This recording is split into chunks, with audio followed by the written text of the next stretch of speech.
안녕하십니까? 뭔가 여자분들의 사연만 가득한 곳에 제가 이렇게 글을 쓰려고 하니 부끄럽네요. 어떤 말부터 시작해야 좋을지 도저히 감도 잡히지가 않고요. 간단하게 저를 소개하자면 저는 경기도 외곽에서 주물 공장을 운영하는 아버지 밑에서 일을 배우고 있는 30대 후반 남자입니다. 생긴 게 멀끔하거나 잘생긴 게 아니라 그런지 연애도 사실 몇 번 못 해봤고 만났던 여자도 다 짧게 스쳐간 인연입니다. 용기 내서 고백을 해봐야 키도 작고 얼굴도 못생긴 남자랑 누가 만나주겠습니까? 늘 항상 차이기만 반복하니까 어느 날부턴가 여자를 만나야겠다는 생각조차 안 들더군요. 당연히 외로움에 시달려서 뭐 이것저것 안 해본 게 없습니다. 주위에서 소개팅도 몇 번 시켜주었고, 그런데 제가 학창 시절에는 좀 찌질했거든요. 일친 친구들한테 빵 셔틀도 하고 많이 맞기도 해서 상당히 소심한 성격을 가지고 있습니다. 그러다 보니 애프터 신청도 잘 못하고 여러모로 연애하기에 좋은 스타일은 아니죠. 생긴 거에 자신이 없다 보니까 헌팅 같은 건 꿈도 못 꿨습니다. 그런 거 아시나요? 길 지나가면 제가 네 남자친구다 이러면서 저 무시하는 이야기들도 들려오고 누가 봐도 매력이 없는 남자이다 보니까 제 팔자의 결혼은커녕 여자친구도 없겠구나 하면서 포기하면서 살았습니다. 제가 중매업체도 등록해보고 했는데 이거 순 장사 속들만 내비치고 좋은 여자 소개도 안 시켜주더군요. 괜히 수백만 원 돈만 버린 거지 뭡니까. 거기다가 연결이 어찌어찌 되어봐야 죄다 돌싱해 애가 하나둘은 기본인 여자들만 나오더군요. 저는 초혼인데 말이죠. 그래서 그걸로 업체에 따지니까 제 수준에 맞는 여자가 그 정도래요. 요즘은 뭐 남자들도 성형하는 추세고 다들 하나같이 잘 꾸미고 다니는데 제 행색이 그렇지 않다고요. 꾸미는 것도 해본 사람들이나 잘하는 거지 저 같은 사람들은 꾸밀 줄도 모르는데 어떻게 합니까? 이러나 저러나 여자 한번 만나보겠다고 돈도 많이 썼지만 결국에는 제자리 걸음이죠. 동네가 좁고 한평생을 여기서 살다 보니까 옆집이건 뒷집이건 앞집이건 다 아는 사람들이거든요. 그러니 그 안에서 결혼하기도 참 쉽지 않았습니다. 이미 동네 여자애들은 죄다 결혼했거나 서울로 떠나버렸으니까요. 명절에 매번 듣던 잔소리도 어느 순간부터 들리지 않더군요. 친척들까지도 제가 결혼하지 못할 거라고 어느 순간부터 인정하기 시작한 것이었어요. 그게 참 은근 비참하고 쓸쓸하더라고요. 저는 아직 마음의 불씨가 조금은 남아있는데 주위에서 저를 포기해버리고 낙인 찍어버리니까 이도저도 안 되는 느낌이 들고요. 제가 오죽하면 술집에 가서 돈도 엄청나게 써봤습니다. 불쌍한 아가씨 하나 구해주겠다는 심산으로다가 제 옆에 딱 붙어있을 그런 여자 하나 없겠냐고 술집도 동네는 다 뒤지고 다녔어요. 근데 없더라고요. 제 옆을 지켜줄 사람 하나 없다는 게 참 제가 많은 것을 바란 것도 아닌데요. 그저 이 한 몸 따뜻하게 안아줄 여자 하나 찾는 게 이렇게나 어려운 일일 줄 상상이나 했겠습니까? 친구들은 벌써 애가 셋인 애들도 있는데 그런 친구들 볼 때마다 부러워서 친구들도 만나지 않게 되더라고요. 그렇게 어찌어찌 하루를 버텨가면서 살고 있었습니다. 매일 주물 공장에서 아버지 일을 도와 땀을 뻘뻘 흘리며 지냈죠. 돈은 수중에 많았지만 이 돈을 쓸 일이 없으니 뭐 일을 하는데 재미도 못 느끼고 있었습니다. 여자친구만 생기면 퍼다 나를 수 있는데 하는 아쉬움이 있었죠. 그러던 도중 동네에 소문 하나가 퍼다하게 나기 시작했습니다. 바로 학창시절 저를 괴롭혔던 일진 최강식이가 동네로 돌아왔다는 소문이었습니다. 강식이는 정말 힘도 세고 키도 컸던지라 동네에서 최강 포식자라고 불리우던 놈이었습니다. 저는 그 놈이랑 눈도 마주치지 못할 만큼 힘없는 초식 동물이나 다름없었죠. 강식이 그놈이 고등학교를 겨우 졸업하자마자 사업을 하겠다고 서울로 올라가서 근 17년을 동네에 내려오지 않았던 놈입니다. 여기가 경기도에 속해 있긴 하지만 외곽이라 거의 시골이나 다름없거든요. 한번 서울에 간 아이들은 절대로 돌아오고 싶어 하지 않는 동네란 말이죠. 동네가 좁고 소문이 빠르게 퍼지는 만큼 강식이가 서울에서 망하고 이 동네로 쫓겨오듯 이사를 왔다는 소문이 났습니다. 사업이 망해도 얼마나 망했으면 야반도주 했다는 소문까지 들리더군요. 아무리 지금은 별 볼 일 없는 놈이 됐다고 하지만 학창 시절의 트라우마는 생각보다 깊게 작용하고 있었습니다.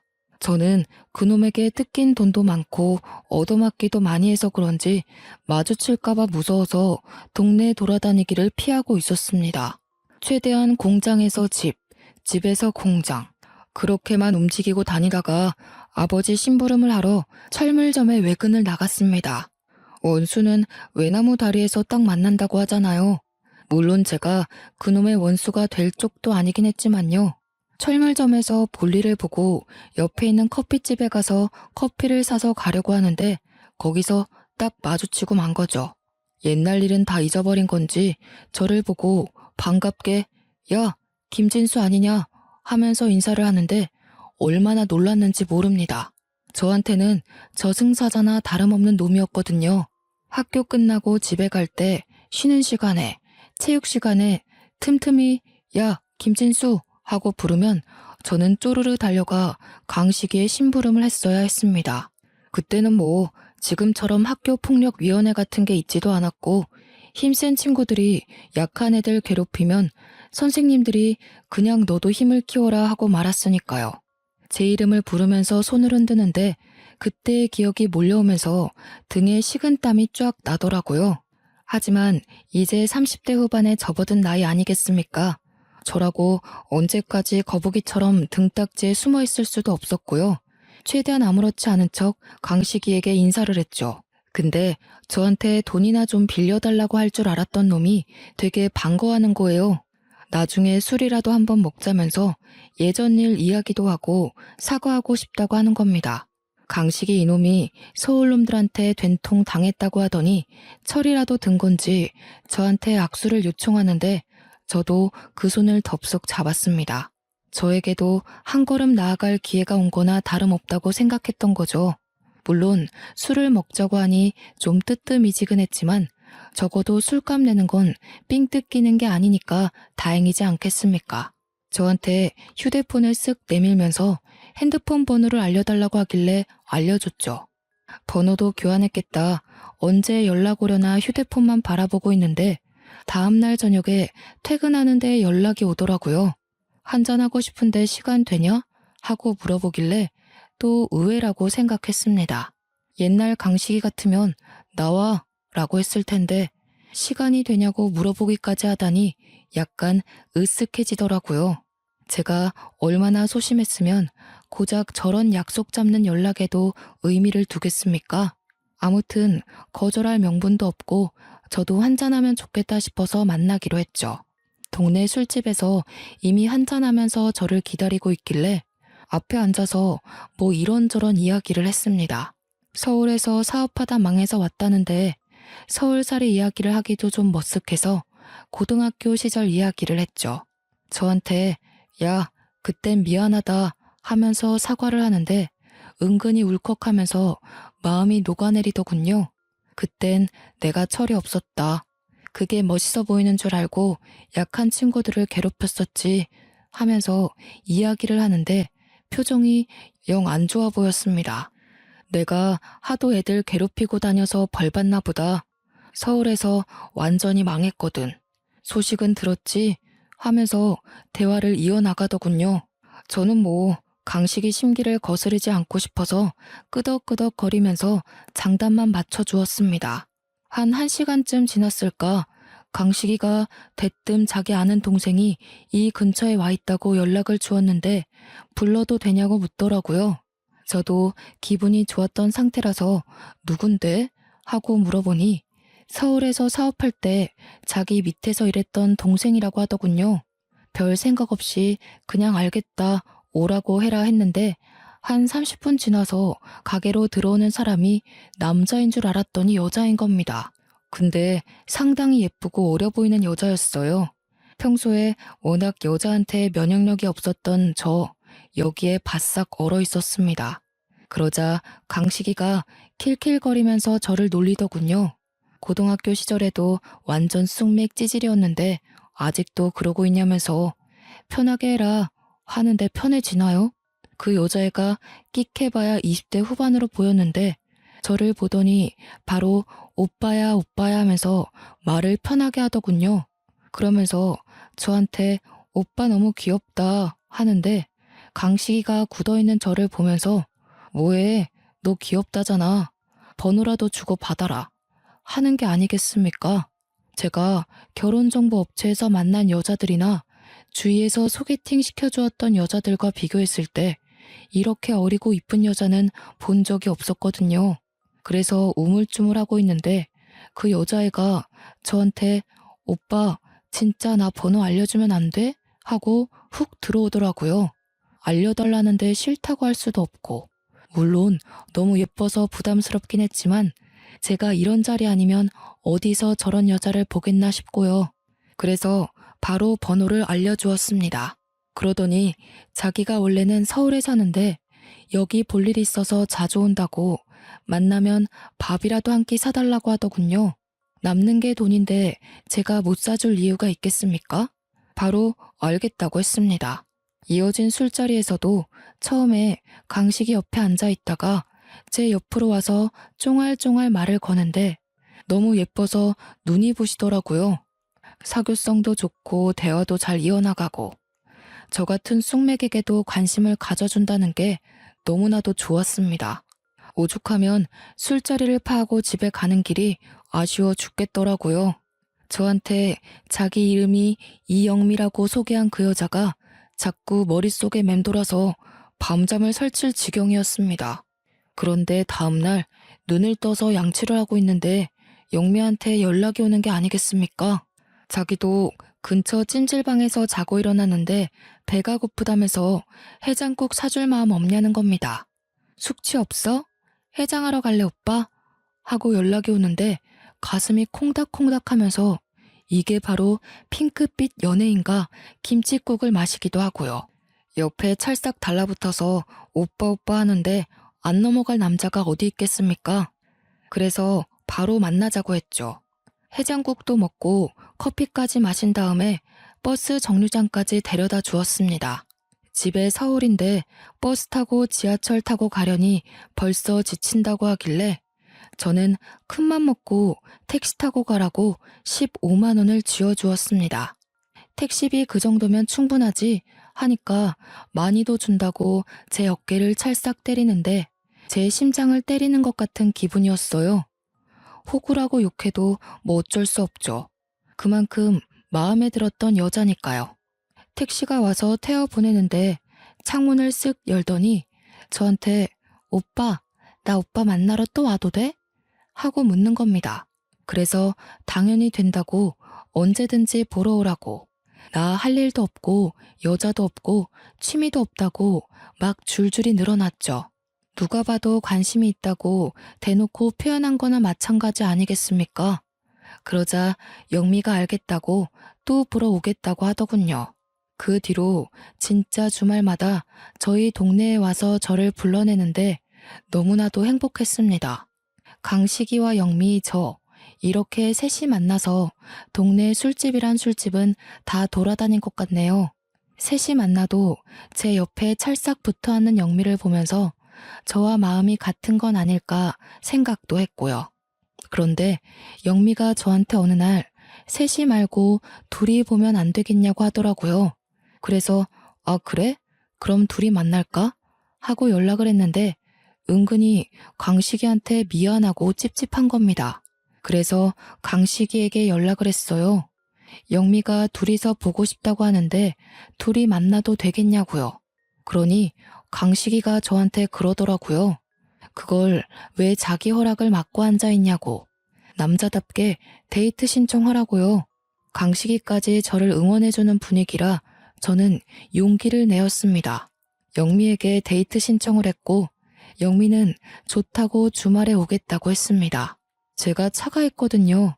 그래서 영미를 데리러 가기도 하고 서울 집까지 데려다 주기도 했습니다. 서울에서 데이트를 하기도 했고 영미와 단둘이 보내는 시간이 점점 길어지게 되었습니다. 서울에 밤늦은 시간에 내려다주고 집으로 올라가는 영미의 손을 탁 붙잡았는데 영미가 곤란해 하더라고요. 자기는 집에 들어가서 자야 한대요. 부모님이랑 같이 산다면서요. 아쉽지만 밤에 들어가야 한다는 여자를 제가 어찌 붙잡을 수 있겠습니까? 만리장성이야 언제든지 싸울 수 있다는 생각에 영미를 그렇게 집으로 보내주었죠. 그렇게 한 3개월을 만나니 영미가 저한테 투정 아닌 투정을 부리더군요. 나 오빠 자주 만나고 싶은데 집이 서로 너무 멀어서 힘들다. 나 그냥 오빠네 동네에 원룸 월세라도 하나 얻을까? 하는 겁니다. 저야 완전 땡큐 아니겠습니까? 호시탐탐 외박할 기회만 노리고 있었는데 우리 동네에서 자취를 시작하면 너무 좋죠. 그래서 큰맘 먹고 제가 신축 오피스텔을 하나 얻어주었습니다. 동네 원룸들이 죄다 낡기도 했고 보안도 별로 좋지 않아서 신축에다가 평수도 좀 있는 오피스텔이라 비싸긴 했지만 얻어주었습니다. 방이 분리형 원룸으로 되어 있어서 영미가 지내기에 딱 안성맞춤이라고 생각했거든요. 제가 오피스텔을 얻어두었다고 하자 영미가 너무너무 좋아하는 겁니다. 저희 집이랑 걸어서 15분 거리기도 했고 예상치 못하게 집까지 얻어주니 오빠 정말 통 크다 하면서 좋아하더라고요. 이렇게 좋아할 줄 알았으면 진즉에 물어보고 하나 해주는 건데 하는 생각도 했죠.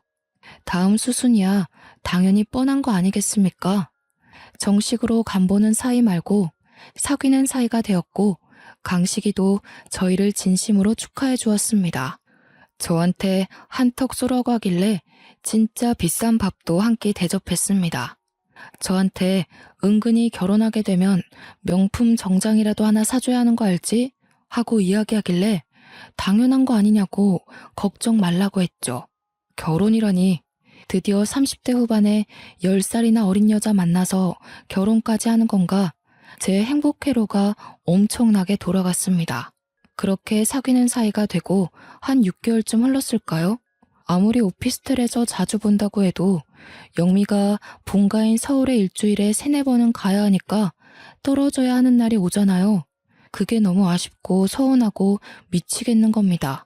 매일 봐도 보고 싶은 우리 영미를 어떻게 하면 좋을까 고민하다가 이럴 거면 아예 결혼을 하자는 생각이 들었습니다. 그래서 제가 결혼하자고 다짜고짜 프로포즈를 했어요.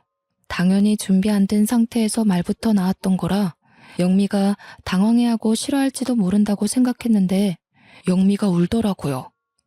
언제 이 말을 해줄지 기다리고만 있었다면서 당장 결혼하고 싶다고 저한테 이야기를 하는 겁니다. 저는 영미가 울자 심장이 조여드는 기분이 들었어요. 나에게도 이렇게 나를 기다려주고 사랑해주는 여자가 생겼구나. 너무 행복하다 생각했죠. 저는 프로포즈도 받아들였겠다. 처가에 인사를 하러 가겠다고 이야기를 했습니다. 근데 영미가 상당히 곤란해하는 표정을 지으면서 사실 말을 못한 게 있다는 거예요. 그래서 뭐냐, 화내지 않을 테니 지금이라도 말해달라 했더니 사실 자기가 부모님이 없대요.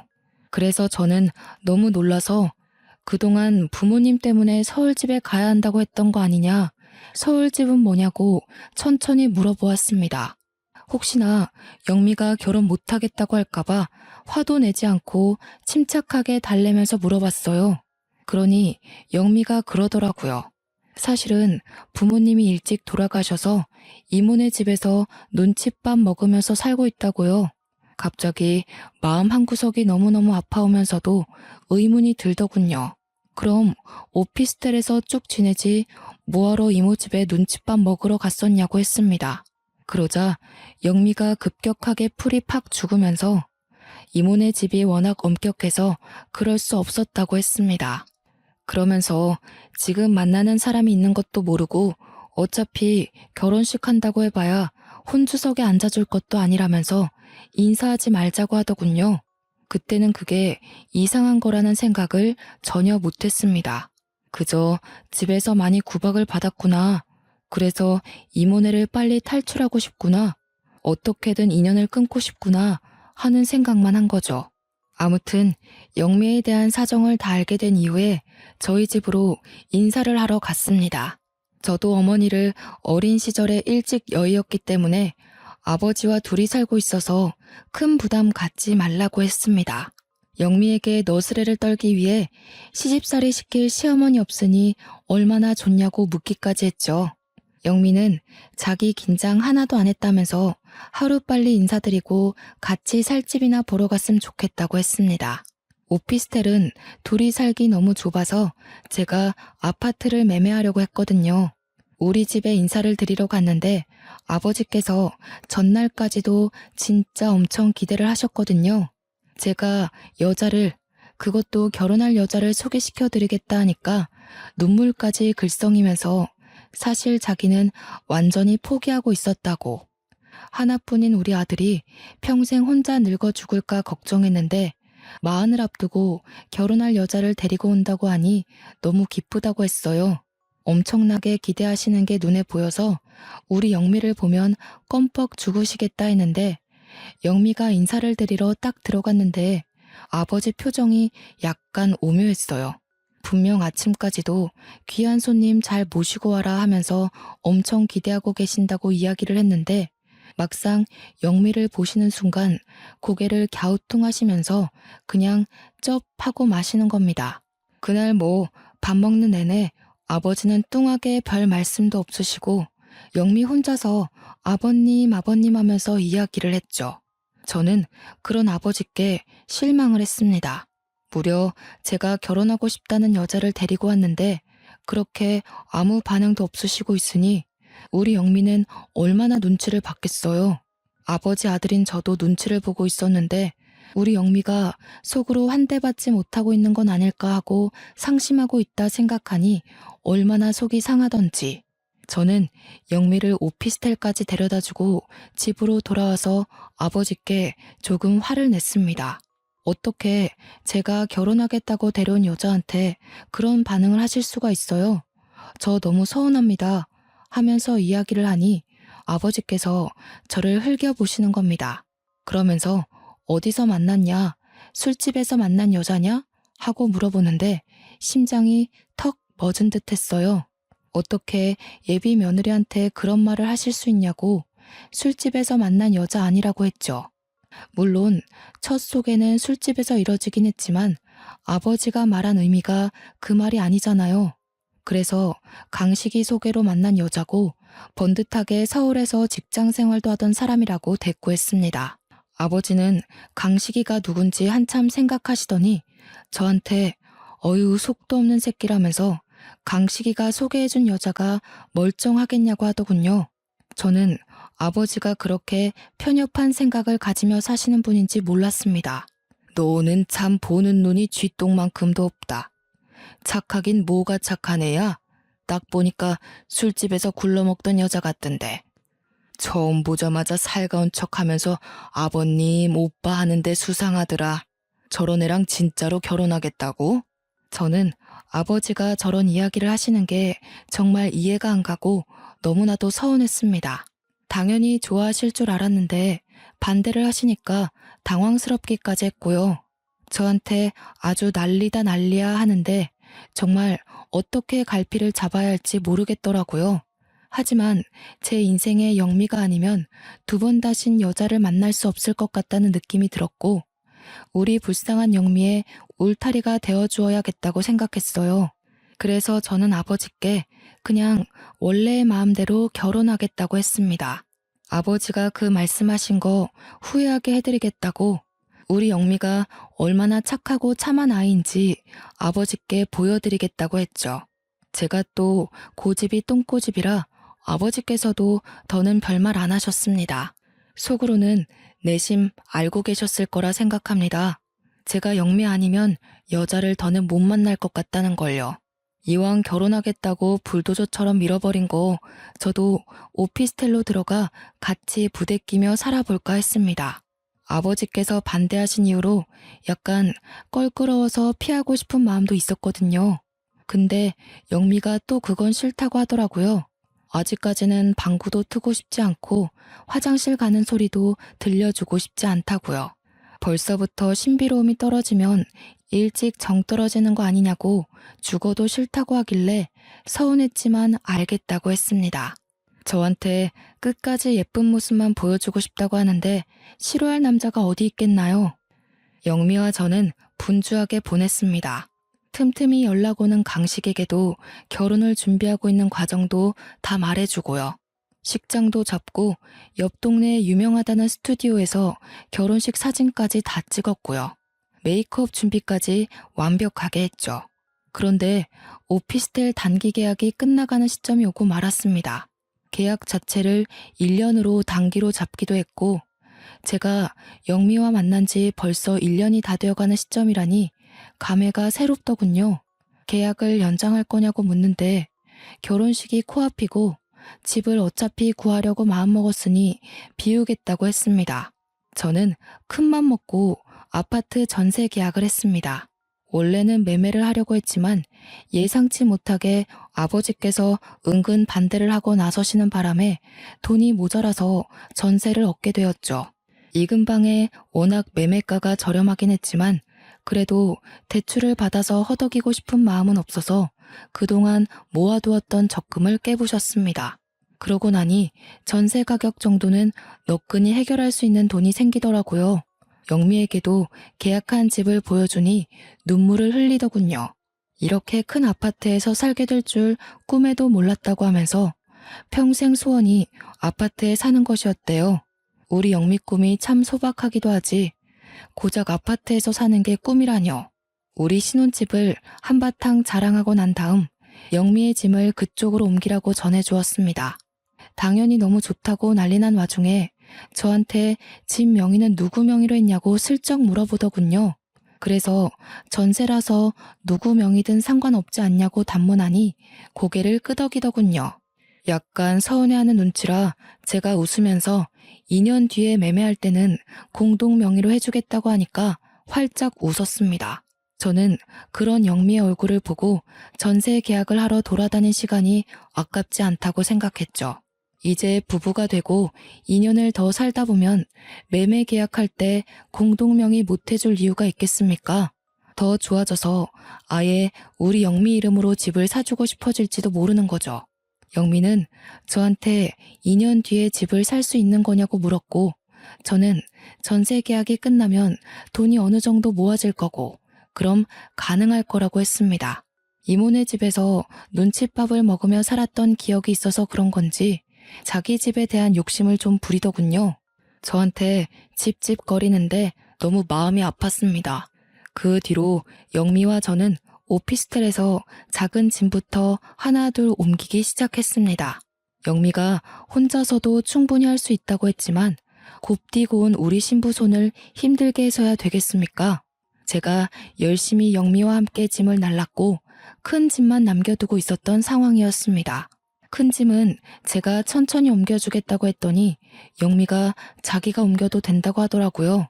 작은 용달차 하나 불러서 옮기면 된다고 하길래 일단 알겠다고 했죠. 제가 아버지 주물 공장에서 일을 하고 있지 않겠습니까? 주물 공장에서 주물틀을 만들면 그걸 전국 각지로 보내는데 그때 저희가 용달차를 이용합니다. 저희 집 물건을 배송해다 주시는 형님이 한 분 계셔요. 그 형님이 최근에 마누라가 무슨 투자를 잘못하는 바람에 빚이 조금 생겼다는 이야기를 들었었거든요. 아버지께서 워낙 자기 사람을 아끼시고 돈 쓰는 걸 아까워하지 않아서 급한 빚을 대충 갚아주셨다는 이야기도 들었죠. 그래도 여전히 갚아야 할 것들이 남아있어서 요즘 생활이 힘들다는 이야기를 건너 들었습니다. 저는 그 형님에게 바로 전화를 했어요. 우리 애비 마누라 짐 옮기는 거 용달차로 도와주시면 일당 두둑하게 챙겨드리겠습니다. 하니까 좋다고 하시더라고요. 요즘 근데 아버지 덕에 일이 많이 늘어서 너무 바쁘다고 혹시 빈 시간이 내일 밤밖에 없는데 괜찮겠냐고 했어요. 때마침 다음날 저녁에 우리 영미가 이모 집으로 가는 날이라 저는 괜찮다고 했습니다.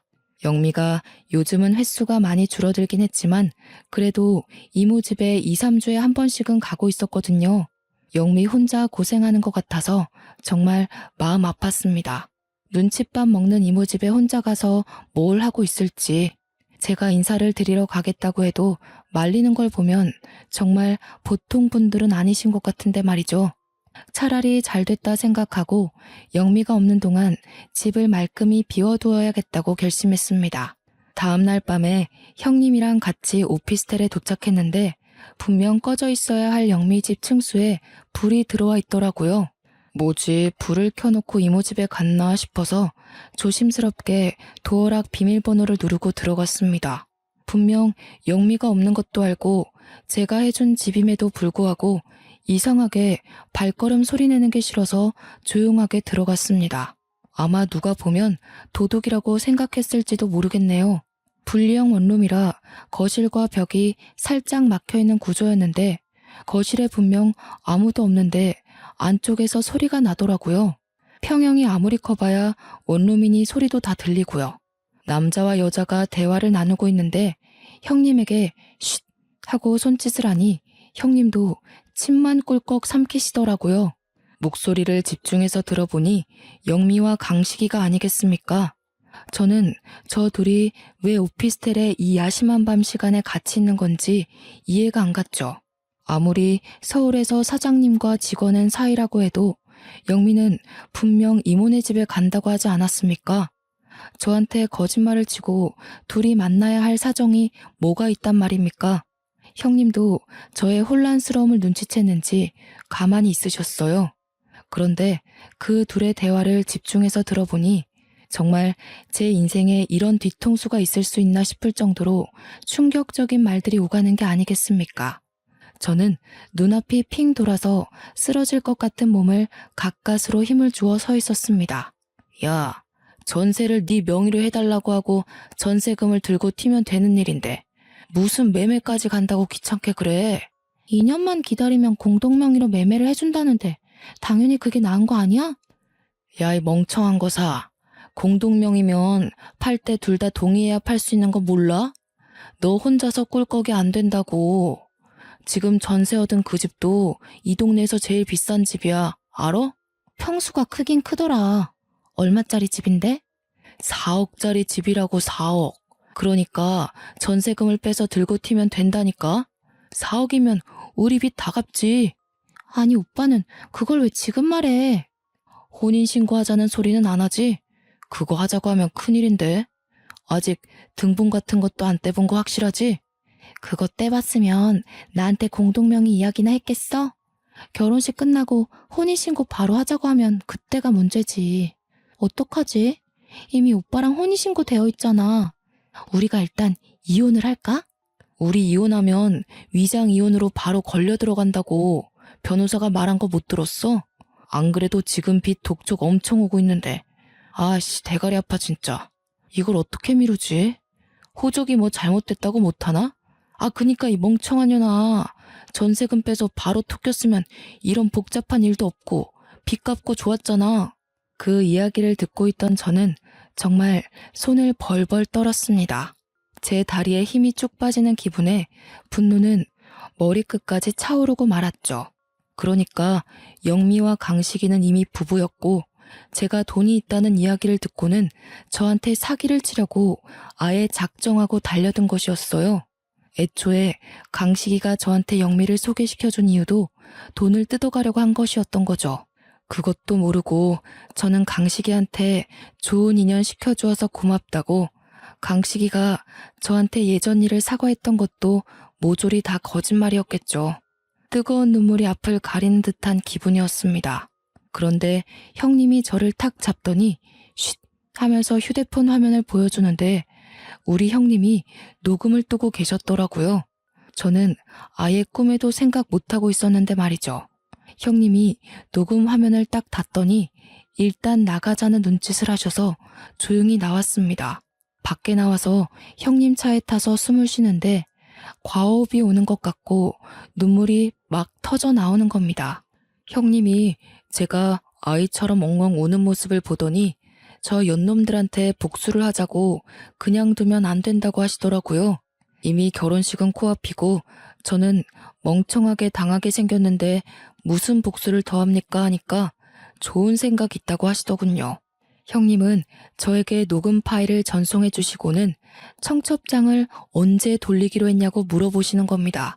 그래서 오늘 청첩장이 나왔고 내일부터 돌리려고 했다고 하니 개개인으로 돌리지 말고 한데 모아서 청첩장을 돌리라는 겁니다. 결혼식을 할지 말지도 정하지 못한 와중에 청첩장을 왜 돌리냐고 하니까 머리가 그렇게 안 돌아가냐고 하더라고요. 사람들을 청첩장 준다고 죄다 불러 모은 뒤에 녹음 파일을 풀고 동네방네 소문을 내자는 겁니다. 천하의 강식이가 이런 식으로 동창들 등쳐먹고 다닌다고 뿌리고 다니자고요. 그래서 저는 형님과 함께 계획을 짰습니다. 약혼식처럼 간략하게 청첩장 돌리는 자리를 마련했고 동네 사람들은 물론이고 동네 사람들의 사돈의 팔촌까지 모두 불러 모았습니다. 영미에게도 강식이에게도 약혼식 같은 자리로 영미에게 추억을 만들어주려고 하는 거니까 부담 없이 오라고 했고요. 강식이에게는 네가 말했던 명품 정장 줄 테니 꼭 와달라고 했죠.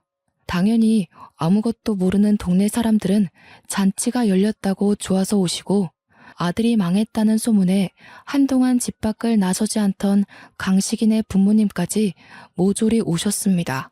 사람들은 강식이에게 네가 우리 동네 노총각 결혼 주선했다며 아주 장하다 하면서 한마디씩 하셨어요. 영미는 저한테 드레스 같은 원피스를 입고 나타나서 예물 반지는 언제 주냐며 자기가 원하는 1캐럿 다이아 반지로 준비한 거 맞냐고 물어보더라고요. 저는 좋은 거 줄 테니까 조금만 기다리라고 했죠. 동네 사람들이 득시글하게 모여들었고 다들 축하의 말을 전해주고 있는데 제가 마이크를 들고 이야기를 시작했습니다. 동네 사람들 모두 이렇게 모여주셔서 감사합니다. 근데 이 자리를 결혼식 청첩장을 돌리려는 자리가 아니라 뱀 같은 두 연놈들의 추악한 실태를 까발리는 자리입니다. 제 말이 끝나기 무섭게 마을회관 전체 스피커를 통해서 마을 곳곳에 녹음 파일 음성이 뿌려지기 시작했어요. 형님이 미리 이장님한테 양해를 구해서 마을 전체를 울리는 방송 허락을 받아둔 것이었습니다. 동네방네에 영미와 강식이의 그날의 대화가 울려 퍼지고 두 사람은 얼굴이 사색이 되었죠. 아무것도 모르는 동네 사람들은 이게 누구 목소리야? 무슨 내용이야? 저게 다 뭐야? 하면서 난리가 났습니다. 그래서 저는 다시 마이크를 들고 모든 전말을 이야기하기 시작했습니다. 저도 얼마 전에 알았습니다. 최강식과 저의 결혼하려던 이영미가 사실은 부부였다 이 말입니다. 제가 가진 돈이 탐이 나서 둘이 짜고 이 일을 벌인 겁니다. 제가 얻은 아파트 전세금을 들고 튀려고요. 동네 사람들은 난리가 났죠. 미친 거 아니냐, 그 연놈들 어디에 있냐, 막 소란이 시작되고 영미는 저를 보면서 벌벌 떨고 있었습니다. 강식이도 지 부모 옆에서 얼굴이 새파랗게 질렸는데 마을 사람 중 누가 강식이 부모님을 발견한 것입니다. 강식이네가 동네에서 슈퍼를 좀 크게 운영하고 있었거든요. 사람들이 모두 손가락질하면서 이제 강식 슈퍼에 가면 안 되겠다고, 사람을 어떻게 이렇게 등쳐먹을 수 있냐고 비난을 퍼부었습니다. 동네 토박이가 하는 슈퍼라서 물건이 썩어 빠져도 우리로 팔아줬는데 더는 가지 말고 대형마트 가자면서 다들 손가락질했어요. 그러니 강식이 부모님도 사색이 돼서 강식이 등을 퍽퍽 치며 이게 다 진짜냐고 싸우고 계시고, 최강식, 이영미, 너네 둘 다 내가 혼인빙자 사기로 고소할 거야. 알겠어? 그제서야 영미가 저한테 잘못했다고, 돈에 눈이 멀어서 그랬는데 평생 속죄하며 살겠다고 울고불고 무릎 꿇고 빌더라고요. 저는 그대로 봐줄 마음이 전혀 없었습니다. 동네 사람들 다 온 자리에 경찰 하나 없었을까요? 저희 아버지와 제일 중마고이신 분이 바로 경찰이셨거든요. 제가 사기로 고소한다고 하니 경찰서로 가자면서 동네 사람들이 정말 돌을 던지려는 와중에 강식이와 영미를 데리고 경찰차에 태우셨습니다. 경찰서에 도착해서 조사를 하는데 글쎄 이 두 연놈이 서울에서 빚진 게 한두 건이 아니더라고요. 그 와중에 사기 전과도 있고 진행 중인 소송도 있었고요. 소송에 걸려서 경찰서 와서 수사를 받아야 하는 와중에 이 시골 마을로 잠수를 탄 것이었고 결국 지명수배까지 내려진 상태였습니다. 그래서 경찰서에서 조사를 받던 와중 바로 구속이 되어버렸습니다. 저도 당연히 혼인빙자 사기를 바로 걸어버렸으니 빼도 박도 못하는 신세가 되어버렸죠. 영미의 서울 이모 집도 당연히 거짓말이었습니다. 거기가 알고 보니 이 두현놈들이 몰래 얻었던 아지트였던 것입니다. 서울에서 근근히 사기치고 다니면서 숨어 지내던 아지트요. 이 동네에서 둘이 같이 있다가 저한테 걸리기라도 하면 안 되는데 서울 그 집에서 미래를 즐기고 있었던 것입니다. 그래서 저도 못 오게 한 거고 인사도 못 가게 한 거였죠. 이모는커녕 가족이라고는 남편인 최강식밖에 없는 여자였던 것이었죠. 저는 당연히 소송 진행했고 꼬박 10개월이 흐른 뒤에 승소를 했습니다. 그리고 바로 민사소송도 걸어버렸죠. 정신적인 위자료 청구까지 완벽하게 해버렸습니다. 최강식이는 죄질 나쁘다는 이유로 거기다가 잠수를 타고 숨어버린 괘씸죄까지 더해져 법정 구속을 당했습니다. 지금은 감방에서 죄수들과 행복하게 지내고 있을지 더러운 꼴 당하고 있을지 모르겠네요. 영미는 유치장 신세까지는 피했지만 빚을 다 떠안았다고 하더군요. 저한테 울고불고 찾아와서 뻔뻔하게 한 번만 도와달라고 했지만 저는 그런 영미의 뺨을 내리쳤습니다. 결국 어디 식당에서 하루 종일 설거지하면서 빚쟁이들한테 시달리고 있다는 소식이 들리더군요. 날이 추워지니 옆구리도 쌀쌀하지만 저는 평생 여자는 쳐다도 안 보고 살기로 했습니다. 제가 결국 아버지께 진심으로 사과드리자 아버지도 저를 다시 토닥여 주셨고요. 이번 일을 기회 삼아 오히려 더 당당해지자고 마음먹었습니다. 지금은 주물회사 경영권을 물려받아 누구보다 일을 열심히 하고 있습니다. 그냥 혼자 살 운명임을 받아들이고 열심히 살도록 하겠습니다. 제 이야기 어떠셨나요? 제가 너무 흥분해서 이야기를 한 건 아닌가 싶네요. 재미있게 들어주셨다면 추천 한번 눌러주세요. 감사합니다.